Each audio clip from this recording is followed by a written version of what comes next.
3 ವರ್ಷ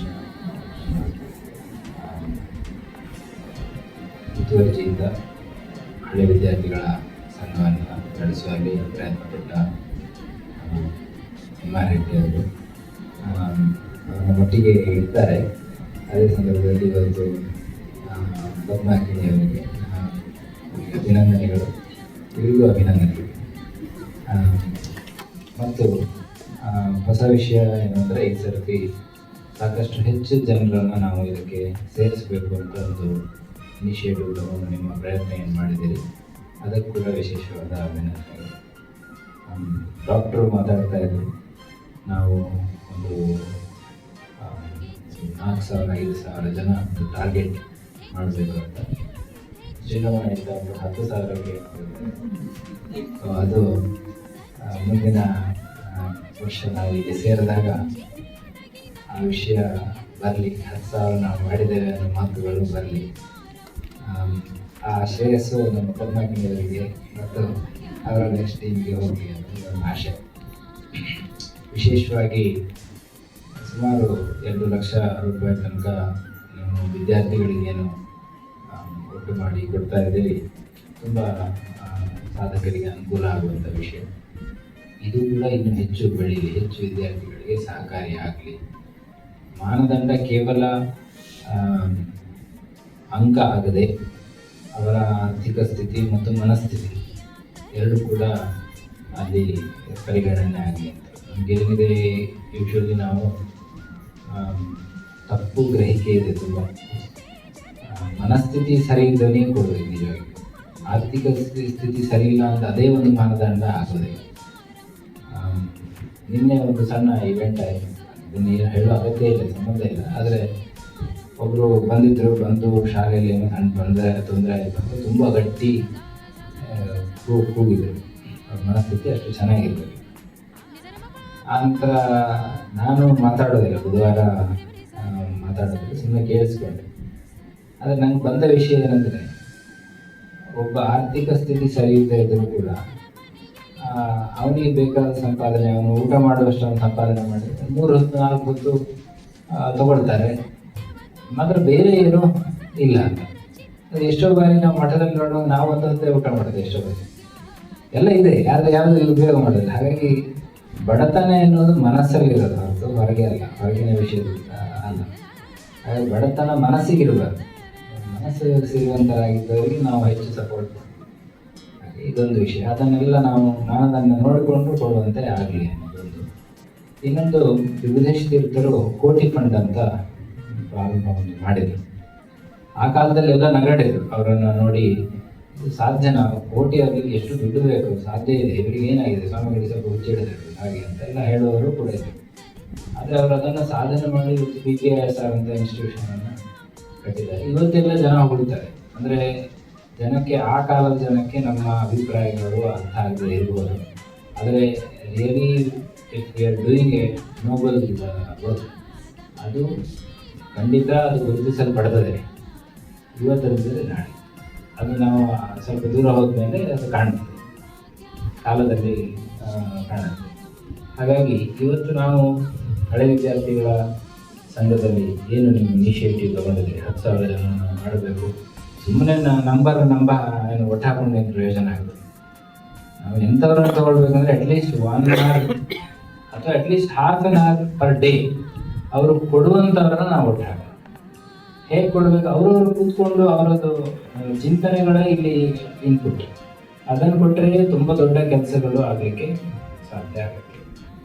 for example, ನಮ್ಮಲ್ಲಿ degree ಕಾಲೇಜಿಂದ ಹೊರಗೆ ಬರುವಾಗ ಯಾವ ರೀತಿ ನಾವು ಒಂದು ಟೀಮ್ ಮಾಡಬೇಕು, ಒಂದು ಟೀಮ್ ಮಾಡಿ ಯಾವ ರೀತಿ ಕಂಪನೀಸ್ಗಳನ್ನೆಲ್ಲ ಕರ್ಕೊಂಡು ಬಂದು ಹೆಚ್ಚು ಕ್ಯಾಂಪಸ್ ಇಂಟರ್ವ್ಯೂಯಲ್ಲಿ ಸೆಲೆಕ್ಟ್ ಆಗುವಾಗೆ ಹೇಗೆ ಮಾಡಬೇಕು. ಆನಂತರ ವಿದ್ಯಾರ್ಥಿಗಳಿಗೆ, ಈಗ ನಮಗೆ ಗೊತ್ತಿದ್ದ ವಿಷಯ ನಾವು ತಿಳ್ಕೊಂಡು ವಿದ್ಯಾರ್ಥಿಗಳನ್ನು ಹೊಸ ಫೀಲ್ಡಲ್ಲಿ ಯಾವುದೋ ನಾವು ಅಟಾನಮಸ್ ಆಗ್ತಾ ಇದೆ, ಯಾವ್ಯಾವ ಸಬ್ಜೆಕ್ಟ್ ನಾವು ತಂದರೆ really it is great need for the society, ಆ ಥರದ್ದೇನಾದರೂ ಇದ್ದರೆ ಆ ಸಿಲೆಬಸನ್ನು ನಾವು ಫಾರ್ಮ್ ಮಾಡ್ಬೋದು. ಬೇರೆ ಬೇರೆ ರಿಸೋರ್ಸ್ ಪರ್ಸನನ್ನು ಕರೆಸಿ ಅವರಿಂದ ತಿಳ್ಕೊಂಡು ಆನಂತರ ಅದನ್ನೆಲ್ಲ ಒಟ್ಟು ಮಾಡಿ ಈ ಶಾಲೆಯಿಂದ ಹೊರಗೆ ಹೋಗೋಕ್ಕೆ ಮಾಡ್ಬೋದು. ಹೀಗೆ ನಾವು ಒಂದು ದೊಡ್ಡ ವಿಷನನ್ನು ನಾವು ತಯಾರು ಮಾಡಿಕೊಳ್ಬೇಕು. ಹಾಗಾಗಿ ಒಂದು ವಿಷನ್ ಗ್ರೂಪ್ ನಾವು ಮಾಡಿಕೊಂಡ್ರೆ ಹಳೆ ವಿದ್ಯಾರ್ಥಿ ಸಂಘದಲ್ಲಿ ಒಂದು ಉಡುಪಿಯಲ್ಲೇ ಇರೋರಾದರೆ ಒಂದು ಅರ್ಧ ಗಂಟೆ ಏನಾದರೂ ನಮ್ಮ ಶಾಲೆಗೆ ಸೇರ್ಲಿಕ್ಕಾದರೆ ವೀಕ್ಲಿ ಒನ್ಸ್ ಆ ಥರ ಒಂದು ಡಿಸ್ಕಷನ್ಗೆ ಸೇರ್ಲಿಕ್ಕಾದರೆ ಮಾಡ್ಬೋದು. ಎಲ್ಲರೂ ಪುರುಸೋತಿದ್ದವರು ಇರೋದು ಪ್ರಪಂಚದಲ್ಲಿ. ಆದರೆ ನಾವು ಇಂಥದ್ದೊಂದು ಹೊಸ ಅಡಿಷನನ್ನು ಮಾಡಿಕೊಂಡು ಒಂದು ಕ್ಲಾಸ್ ರೂಮಲ್ಲಿ ಒಂದು ನೋಬಲ್ ಕಾಸಿಗೆ ನಾವು ಸೇರೋದರಲ್ಲಿ ಒಂದು ಪ್ರಯತ್ನ ಮಾಡಬೇಕು. ಹಾಗಾಗಿ ಒಂದು ದೊಡ್ಡ ಫಂಡನ್ನು ಕೂಡ ನಾವು ಯೋಚನೆ ಮಾಡ್ಬೋದು. ಯಾಕಂದರೆ finance is just like blood. ನಾವು ಬೇಡ ಅಂತ ಹೇಳಲಿಕ್ಕೆ ಆಗೋದಿಲ್ಲ. ಅದು ಬೇಡದಿದ್ದರೆ ಸನ್ಯಾಸಿಗಳು ಹೇಳ್ಬೋದು ಅಷ್ಟೇ, ಅವರಿಗೂ ಈಗ ಬೇಕು. ಯಾಕೆಂದರೆ ಅವ್ರ ಕೆಳಗೆ ಒಂದಷ್ಟು ಜನ ಇರ್ತಾರೆ, ಅವ್ರಿಗೆ ಕೊಡಬೇಕಲ್ಲ, ಹಾಗಾಗಿ ಬೇಕಂತ. ಹಾಗಾಗಿ ಎಲ್ಲರೂ ನೀಡ್ ಆಫ್ ಮನಿ, ಹಾಗಾಗಿ ಅದು ಇರ್ತದೆ. ಹಾಗಾಗಿ ಆದರೆ ಅದು ಸಾತ್ವಿಕ ಹಣ ಆಗಿದ್ದರೆ ತುಂಬ ಒಳ್ಳೆಯದು. ಅಂತ ಸಾತ್ವಿಕ ಹಣವನ್ನು ನಾವು ಸಂಗ್ರಹ ಹೇಗೆ ಮಾಡಬೇಕು, ಅದು ಕೂಡ ಒಂದು ದೊಡ್ಡ ನಂಬರೇ ನಾವು ಇಟ್ಕೊಳ್ಬೇಕು. ಈಗ 1000 ಜನ ಇದ್ದರೆ 1000 ಜನ ಹೇಗೆ ಕಂಟ್ರಿಬ್ಯೂಟ್ ಮಾಡ್ಬೋದು ಅಂತ ನಮ್ಮ ಲೆಗಸಿ ನಾವು ನೋಡಿದರೆ ಇಲ್ಲ, not A small one. 2 lakh ತುಂಬ ದೊಡ್ಡ ಅಮೌಂಟ್. ಆದರೆ ನಮ್ಮ 60 ವರ್ಷ 70 ವರ್ಷ ಅಂತ ಒಂದು ಸಾಧನೆ ನಮ್ಮ ಜನರು ಇಲ್ಲಿಂದ ಕಲಿತು ಹೊರಗೆ ಹೋದಾಗ ಅದರಿಂದ ನಾವು ನೋಡಿದರೆ ಅದು ತುಂಬ ಕಡಿಮೆ. ಅದರಲ್ಲಿ ಆ್ಯಕ್ಟಿವ್ ಪಾರ್ಟಿಸಿಪೇಷನ್ ಕಡಿಮೆ ಅಂತ ಅರ್ಥ. ಅವ್ರು ಕೊಡ್ಲಿಕ್ಕೆ ಮನಸ್ಸಿಲ್ಲ ಅಂತ ಅರ್ಥ ಅಲ್ಲ, ನಾವು ಪ್ರಾಯ ರೀಚ್ ಆಗಿಲ್ಲ. ಹಾಗಾಗಿ ನಮ್ಮ ಮ್ಯಾನೇಜ್ಮೆಂಟ್ ಕಡೆಯಿಂದ ನಾವು ಹೆಚ್ಚು ಇನ್ನೂ ಪ್ರಯತ್ನ ಆಗಬೇಕಿದೆ. ಅದರೊಟ್ಟಿಗೆ ನಿಮ್ಮ ಕೈ ಜೋಡಣೆ ಅದರೊಳಗೆ ಇದ್ದಾಗ ಹೆಚ್ಚು ಸಾಧನೆಯನ್ನು ನಾವು ಮಾಡಲಿಕ್ಕಾಗುತ್ತೆ. ಅಂತಹ ಹಣವನ್ನು ನಾವು ಒಟ್ಟು ಮಾಡಿದ್ದನ್ನು ಈ ರೀತಿ ಒಂದು ಉದಾಹರಣೆ ಯೋಚನೆ ಬಂದು ಹೇಳ್ತೇನೆ. ನಾವು ಒಂದು ರಿಸೋರ್ಸನ್ನು, ಒಂದು ಹ್ಯೂಮನ್ ರಿಸೋರ್ಸನ್ನು ನೀವು ಸ್ಪಾನ್ಸರ್ ಮಾಡೋದು. For example specialised in HR ಈ ಥರ ಯಾರಾದರೂ ಒಬ್ಬರಿದ್ದರೆ ನಾವು ಇಡೀ ಹಳೆ ವಿದ್ಯಾರ್ಥಿ ಸಂಘದಿಂದ ನಾವು ಅವರಿಗೆ ಅವರ ಧನವನ್ನು ನಾವು ಭರಿಸ್ತೇವೆ. ಆದರೆ ಅವರು ಎಲ್ಲರೊಟ್ಟಿಗೆ ನಮ್ಮೊಟ್ಟಿಗೆ ಕೂತು ಹೇಗೆ ಎಲ್ಲ ಕಡೆಯಿಂದ ಕಂಪನೀಸ್ ತರೋದು, ಹೇಗೆ ಅವರು ಸೆಲೆಕ್ಷನ್ ಮಾಡಿಸೋದು, ಮತ್ತು ಹೇಗೆ ಅದರೊಟ್ಟಿಗೆ ಮಾರಲ್ ಇದನ್ನು ಕೊಡೋದು, ಇಂಥದ್ದಕ್ಕೆಲ್ಲ ನಾವು ಬೇಕಾದರೆ ಅವಾಗ ಅದು ಒಂದು 15-16 ಲಕ್ಷ ಬರ್ಬೋದು, ಅಥವಾ 20 ಲಕ್ಷ ಬರ್ಬೋದು. 1.5 ಲಕ್ಷ ಸಂಬಳ ಕೊಡುವಂಥದ್ದು ಸ್ಥಿತಿ ಇದ್ದರೆ ಅಷ್ಟು ಬರ್ಬೋದು. ಅದನ್ನು ನಾವು ಮಾಡಲಿಕ್ಕಾದ್ರೆ ನೋಡಿ, ಎಲ್ಲ ವಿದ್ಯಾರ್ಥಿಗಳು ಅದರಿಂದ ತುಂಬ ದೊಡ್ಡ ಒಂದು ಫಲವನ್ನು ಪಡ್ಕೊಳ್ತಾರೆ. ಹಾಗಾಗಿ ನಮ್ಮ ಒಂದು ಕನಸು ತುಂಬ ದೊಡ್ಡದಿದ್ದಾಗ ಅಟ್ಲೀಸ್ಟ್ 30% 40% ಅಂತ ಕನಸುಗಳು ಈಡೇರುತ್ತೆ. ಹಾಗಾಗಿ ದೊಡ್ಡ ಕನಸುಗಳನ್ನು ಇಟ್ಕೊಳ್ಳೋಣ. ಅದು ಆಗಲ್ಲ ಅಂತ ಇವತ್ತೇ ನಾವು ನಿರ್ಧಾರ ಮಾಡೋದು.